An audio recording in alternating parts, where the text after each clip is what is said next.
সবাইকে স্বাগত জানাচ্ছি স্টাডি জব ত্রিপুরা ইউটিউব চ্যানেলে। ত্রিপুরা সরকারের অধীনে অনেকগুলা চাকরির প্রসেস চলছে।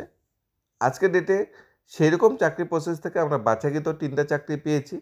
যেই 3টা চাকরির যে মেরিট লিস্ট সেটা প্রকাশিত হয়েছে এবং চাকরি পাবকদের নাম বা নেক্সট স্টেপে যেসব চাকরি পাবকরা গিয়েছে তাদের নাম প্রকাশিত হয়েছে। যারা যারা এই মেরিট লিস্টে স্থান পেয়েছে 3খানা মেরিট লিস্টে সবাইকে কংগ্রেস অভিনন্দন জানাচ্ছি। তোমাদের কঠিন পরিশ্রম একতা তোমাদের এই জায়গায় এসে পৌঁছেছে। আর মাননীয় মুখ্যমন্ত্রী বা ত্রিপুরা সরকার স্বচ্ছতার মাধ্যমে তোমাদের নাম সিলেকশন করেছে, তাই তোমাদের চাকরি নিয়ে কোনো ভয় নেই এবং চাকরিটা একটা পার্মানেন্ট জব, তোমরা সেটা পেয়ে যাবে এবং তোমাদের কঠিন পরিশ্রমে কিন্তু তোমার আপকামিং যে তোমাদের সফলতা সেটা তোমাদের এনে দেবে। আর আশা করছি ত্রিপুরা সরকারের অধীনে যে বাদবাকি যে চাকরির প্রসেসগুলো চলছে, যেগুলি ফাইনাল মেরিট লিস্ট বা মেরিট লিস্টের জন্য আটকে আছে, সেগুলি খুব দ্রুত ফাইনাল মেরিট লিস্ট প্রকাশ করা হবে এবং ত্রিপুরা সরকারের যারা বেকার চাকরিতে যে ভাই বোন আছে তাদের ভিতরে একটা পজিটিভ নিউজ যাবে। ত্রিপুরা সরকার চাকরির প্রসেস দ্রুত থেকে দ্রুত শেষ করে বেকারদের চাকরির যে পথটা সেটাকে আরও সোজা সরল করছে।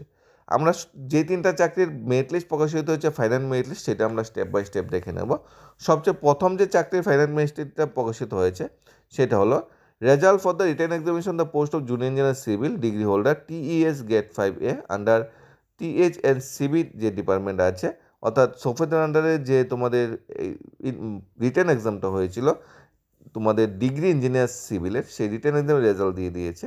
এখানে সবচেয়ে প্রথম সিরিয়াল নাম্বার দেওয়া আছে, অ্যাপ্লিকেশন আইডি দেওয়া আছে, নেম দেওয়া আছে, মার্কস অবটেন মার্কস কত পেয়েছে সেটা দেওয়া আছে। অ্যাপ্লিকেশন আইডি তোমাদের অ্যাপ্লিকেশন আইডি এখানে, তারপর নেম যেমন Pritam Debbarma marks out to 85 47 পেয়েছে, সৌরভ রয় 21, তোমাদের অরিন্দম সরকার 55, রেশমা দেববর্মা 24.1, আকাশ দেবনাথ, শতরূপা পাল, রাজেশ দে, অজয় দেবনাথ, বিবেক দত্ত, শিবশেখা দেবনাথ, রোহন দেববর্মা, প্রণব চৌধুরী, কামরুল হোসেন, স্বর্ণদীপ সাহা, ঋষভ দেববর্মা, সন্দীপন দেব, প্রীতম দেবনাথ, অর্ণব চক্রবর্তী, সুমিত দাস, রোহিত দাস, বিশ্বদীপা রয়, বাগ্রশী নাগ, আহুল দেবনাথ, সোমা জামাতিয়া, ফ্রান্সিস দেববর্মা, সৌরদীপ মক চৌধুরী, প্রাইতর দেববর্মা। এইভাবে প্রথম চাকরি যে প্রথম মেরিট লিস্টে স্থান পেয়েছে টোটাল 110 জন ক্যান্ডিডেট। এই 110 জন ক্যান্ডিডেটকে কংগ্রেস বা অভিনন্দন জানাচ্ছি, তোমরা এই মেরিট লিস্টে স্থান পেয়েছো। তোমাদের নেক্সট যে প্রসেসটা হবে সেটা হবে তোমাদের ইন্টারভিউ এবং স্কিল টেস্ট যেটা হবে সেটা হবে, তারপর তোমাদের হাতে অফার ও জয়েনিং তুলে দেবে। তাই তোমরা নেক্সট প্রসেসের জন্য ওয়েট করো এবং সোফেদের যে অফিসিয়াল ওয়েবসাইট সেটা টাইম টু টাইম ভিজিট করো। নেক্সট ইন্টারভিউ ডেট তোমরা খুব শীঘ্রই পেয়ে যাচ্ছ। আশা করি ফেব্রুয়ারি মাসের দিকে তোমার ইন্টারভিউ হবে এবং চাকরি অফারও ফেব্রুয়ারি মাসের দিকে পেয়ে যাবে। তোমরা সোফেদের মাধ্যমে চাকরি পাচ্ছ মানে চাকরি একটা সরকারি দপ্তরে চাকরি পাচ্ছ এবং রিটেন এক্সামে চাকরি পাচ্ছ মানে তোমাদের ট্যালেন্ট তোমাদের কোয়ালিটি আছে, তাই তোমরা রিটেন এক্সামে সিলেক্টেড হয়েছো। আর প্রচুর সংখ্যক ক্যান্ডিডেট কিন্তু অ্যাপ্লাই করেছিল, প্রচুর সংখ্যক ক্যান্ডিডেট তোমাদের জন্য সাথে রিটেন এক্সামে বসেছিল। তোমরা কিন্তু সবার সাথে কিন্তু কম্পিটিশন বা সবার সাথে কিন্তু তোমরা লড়াই করে এতটুকু এগোতে পেরেছো। এখন শেষ লড়াইটা হলো ইন্টারভিউর জন্য লড়াই। ইন্টারভিউ যদি একটু ভালোভাবে লড়াই করে ভালোভাবে একটু মার্কস তুলে নিতে পারো তাহলে তোমরা কিন্তু চাকরি অফার জয়েনিং পেয়ে যাচ্ছ। এই ধরনের সুযোগ বারবার পাবে না, কারণ বর্তমানে বেকারত্বের বাজারে প্রচুর সংখ্যক ক্যান্ডিডেট, পোস্ট অনেক কম বেড়ে। তোমরা এতটুকু এগোতে পেরেছো, আরেকটু পরিশ্রম করলে আশা করি তোমাদের হলুদ খামও তোমাদের হাতে চলে আসবে। তাই ইঞ্জিনিয়ারিং ভাই বোনদের আমরা অনুরোধ করবো ইন্টারভিউর জন্য একটু ভালোভাবে প্রিপারেশন নেও। সবেদের মাধ্যমে দ্বিতীয় যে চাকরির মেরিট লিস্ট প্রকাশিত হয়েছে আজকে ডেটে 2 নম্বর চাকরির মেরিট লিস্ট, সেটা হলো এগ্রিকালচার এবং ফার্মার ওয়েলফেয়ার ডিপার্টমেন্টে, অর্থাৎ কৃষি এবং কৃষক কল্যাণ দপ্তরের অধীনে টেকনিক্যাল অ্যাসিস্ট্যান্ট নিয়োগের বিজ্ঞাপন এসেছিল। সিভিল টেকনিক্যাল অ্যাসিস্ট্যান্ট, এই টেকনিক্যাল অ্যাসিস্ট্যান্টের বিজ্ঞাপন এটা 2024-এর বিজ্ঞাপন এসেছিল।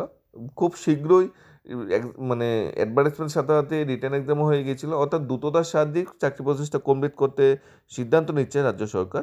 এই যে টেকনিক্যাল অ্যাসিস্ট্যান্ট পোস্টে যেটা কৃষি কল্যাণ দপ্তরে তোমাদের নিয়োগ হবে, এই টেকনিক্যাল অ্যাসিস্ট্যান্ট পোস্টের যে মেরিট লিস্ট সেখানে যারা স্থান পেয়েছে যেমন সৌমিত দেববর্মা, সন্দীপন দেব, সৌজিৎ দেবনাথ, প্রমিত দেববর্মা, প্রীতম দেবনাথ, রাহুল দেবনাথ, নয়ন নাগ, ভুবন দেববর্মা, শুভম দাস, মন্টু ঘোষ, মানিক দেববর্মা, তনয় পাল, জাকির দেববর্মা, অরিন্দ সরকার, অরিজিৎ দালাল, অন্তর্দীপ দাস, প্রসেনজিৎ দাস, সোলাঙ্কি সরকার, স্বপনচন্দ্র দাস, সৌরভ রয়, সুশান্ত সরকার, প্রসেনজিৎ সূত্রধর, বনশ্রী সাহা, সৌরভ দাস, পার্থ ভৌমিক, শুভদীপ সাহা, শুভম দেবনাথ, দিব্যজয় ব্যানার্জি, ব্রজত দত্ত, নবনীতা দত্ত, এখন মাচন মিয়া, তারপর যেমন আছে অভিষেক দেব। টোটাল 32 জন এই দ্বিতীয়তম মেরিট লিস্টে স্থান পেয়েছে, যেখানে 75 ম্যাক্সিমাম মার্ক উঠেছে আউট অফ 85। আসলে লোয়েস্ট যে কাট অফ গিয়েছে তা গিয়েছে 17.25, সবচেয়ে লোয়েস্ট কাট অফ গিয়েছে, সবচেয়ে হাইয়েস্ট কাট অফ গিয়েছে 75। এখানে যারা যারা নাম আমরা এখানে পড়ে শুনেছি 32 জন ক্যান্ডিডেট আছে, তারা মেরিট লিস্টে স্থান পেয়েছে। এখন নেক্সট হবে ইন্টারভিউর পর ফাইনাল সিলেকশন হবে, তারপর তোমাদের অফার ও জয়েনিং হবে। অর্থাৎ এখন বর্তমান সময় ইন্টারভিউর জন্য প্রিপারেশন নিতে হবে। আর ইন্টারভিউতে ম্যাক্সিমাম সবার মধ্যে যে ইন্টারভিউটি হয়, তোমাদের যে জবটার জন্য তুমি অ্যাপ্লাই করেছো, যে জবটার জন্য তুমি মেরিট লিস্টে স্থান পেয়েছো, ওই জব রিলেটেড কোশ্চেন কিন্তু ম্যাক্সিমাম করা হয়। আর তোমার পার্সোনাল মানে যে কোশ্চেনগুলো ম্যাক্সিমাম একটা ইন্টারভিউতে করা হয়, তোমার বিষয় জানতে চায়, তোমার এরিয়া বিষয় জানতে হয়, ত্রিপুরা বিষয় জানতে চায়, তোমার কোয়ালিফিকেশন, তোমাকে এই জবটা কেন দেবো, তোমার পার্সোনাল লেভেলে যদি অফিসার তোমাকে কোনো পার্সোনাল কাজ দেয় সেটা তুমি করবে কিনা, অফিসের ছুটি বা সরকারি ছুটির তালিকা বিষয়ে তোমাকে কোশ্চেন করা হতে পারে। এবং তোমাদের বিভিন্ন সিচুয়েশন বেস কোশ্চেন, অফিস আওয়ারের পরে বা অফিস আওয়ারের আগে যদি অফিসে যেতে হয় তুমি কী করবে, তোমাকে যদি দুজনের কাজ একজনকে করতে হয়, কেউ ছুটিতে গেলে কী করবে, মানে অনেক ধরনের পার্সোনাল লেভেলে তোমাকে কোশ্চেন করে তোমাকে জাস্টিফাই করা হবে। আর তুমি যে সেক্টর থেকে তুমি কোয়ালিফিকেশন, তুমি গ্র্যাজুয়েশন মাস্টার ডিগ্রি করেছো, ওই সাবজেক্ট রিলেটেড কোশ্চেন তোমাকে করবেই। আর তোমার এই যে এরিয়া থেকে এসেছে সেখানে এমএলএ, এমপি, তারপর তোমাদের সেখানে এসডিএম, ডিএম, তারপর এসপিকে, সেই বিষয়ে তোমাকে ঘুরিয়ে ফিরে অনেক ধরনের কোশ্চেন করা হবে। ইন্টারভিউটা এইরকমই, ইন্টারভিউতে গদবান্ধা কোশ্চেন খুব কমই করা হয়, তোমাদের চাকরি রিলেটেড কোশ্চেন এবং তোমার পার্সোনাল ক্যাটাগরি, পার্সোনাল লেভেলের কোশ্চেনগুলো বেশি করা হয়। সেই বিষয়ে ধীরে ধীরে স্টাডি করতে থাকো। ইন্টারভিউ রিলেটেড কোনো কুইরি বা ডাউট থাকলে অবশ্যই জানাবে। আমরা এখন তৃতীয় মেরিট লিস্টে চলে যাব। আজকের ডেটে ত্রিপুরা রাজ্যের সরকারি চাকরি প্রত্যাশীর জন্য তৃতীয় যে মেরিট লিস্টটা প্রকাশিত হয়েছে, সেটা হয়েছে result for the written examination for the post of junior engineer civil diploma holder TES grade 5B under THNCB department আছে। এখানে যারা যারা মেরিট লিস্টে স্থান পেয়েছে, লীলাঞ্জন সেন, স্বপ্নদীপ মজুমদার, আকাশ দেবনাথ, রেশমা দেববর্মা, বিবেক দত্ত থেকে শুরু করে একদম সাগর দাস, শান্তনু চাকমা, বোমন দেববর্মা, জেসিকা রিয়াং, পদ্মাভূষণ চাকমা। এখানে যারা যারা জুনিয়র ইঞ্জিনিয়ার সিভিলে নিয়োগের জন্য অ্যাডভার্টাইজমেন্টে অ্যাপ্লাই করে পরীক্ষা দিয়েছে, তাদের মেরিট লিস্ট এখানে প্রকাশিত হয়েছে। সবচেয়ে ভালো দেখা গিয়েছে কি 85-এ 83.75 হাইয়েস্ট কাট অফ গিয়েছে, মানে অদ্ভুত ব্যাপার, এটা হাইয়েস্ট কাট অফ। আর সবচেয়ে লোয়েস্ট কাট অফ গিয়েছে 4.5। এই কাট অফের উপর ভিত্তি করে এখানে সবাই মেরিট লিস্টে স্থান পেয়েছে। 4.5 পেয়েছে কুলদীপ সিনহা, 4.5। আর হাইয়েস্ট কাট অফ পেয়েছে নীলাঞ্জন 83.75। তোমাদের সবাইকে অভিনন্দন জানাচ্ছি। তোমরা সবাই খুব ভালো করে পড়াশোনা করে এতটুকু জায়গাতে এসে পেরেছো, এবং তোমাদের আপকামিং ফিউচারের জন্য তোমাদের অভিনন্দন, তোমাদের বেস্ট অফ লাক জানাচ্ছি। আশা করি তোমাদের নেক্সট যে ইন্টারভিউ প্রসেস হবে বা নেক্সট যে ইন্টারভিউর মাধ্যমে সিলেকশন হবে, সেখানেও তোমাদের পারফরমেন্সটা একটু ভালো হবে, এবং সেখানেও তোমরা তোমাদের মা বাবা রাজ্যের নাম উজ্জ্বল করবে, এবং ত্রিপুরা সরকারি ডিপার্টমেন্টে চাকরি পেয়ে সেই সরকারি দপ্তরকে আরও তোমরা ঢেলে সাজাবে, এবং ত্রিপুরা সরকার উন্নয়নে, ত্রিপুরা শ্রেষ্ঠ ত্রিপুরা উন্নয়নে তোমরা কাজ করে যাবে। পাশাপাশি আমরা আশা রাখছি যে ত্রিপুরা সরকার অধীনে যে অন্যান্য চাকরি প্রসেসগুলো যেগুলো চলছে, সেগুলোর ফাইনাল মেরিট লিস্টও খুব শীঘ্রই প্রকাশিত করা হবে।